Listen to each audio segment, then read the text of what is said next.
right, so whenever you screw up, you got to admit it immediately as soon as you find out, and then get the root cause of what happened. So in that video, I was in the process of showing the diagnosis procedure, and I operated the choke backwards. So, I mean, I've owned similar generators to that, you know, the 2000 and the 2200 for like over a decade. I know which way the choke goes. I wish I could say that I did that on purpose. I didn't.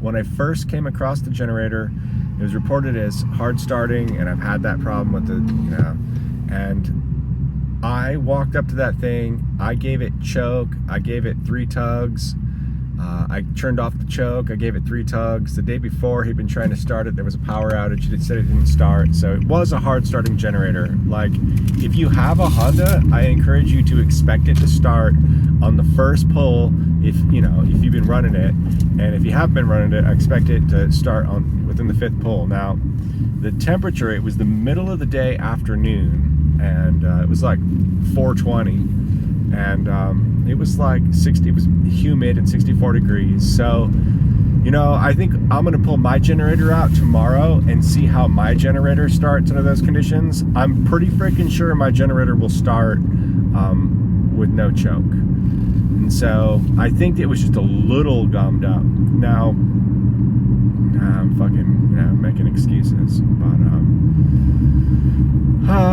the total procedure was like an hour, and I ended up, I didn't show it on video, but I also went through and tightened up the pull cord so it doesn't just like dribble out, and so that you get a full stroke on it.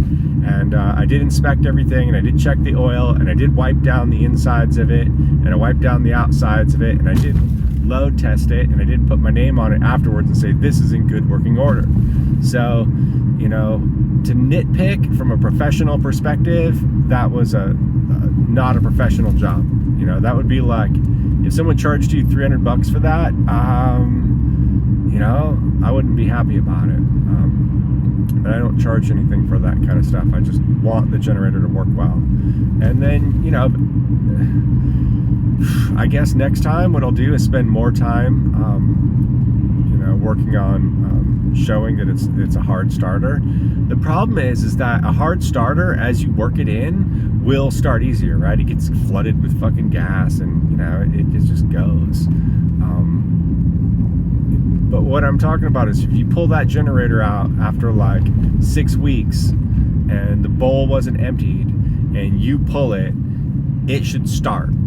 Definitely on choke, and tomorrow will prove whether or not it should start with the throttle open. Now, if my generator, which is the same generator with fewer hours, we'll show the number of blinks, will start at 4:20 in the afternoon with the choke off, then I'm going to say, oh, all right, you know, it was a good diagnosis. But yeah. So if you make a mistake, you got to admit it as fast as possible. And some jerk at Safeway was sitting there with the door open on the Haagen-Dazs and frosted them all over. So whoever that was, you're a douchebag. This guy's a douchebag too. Pull into the driveway, man. What are you doing?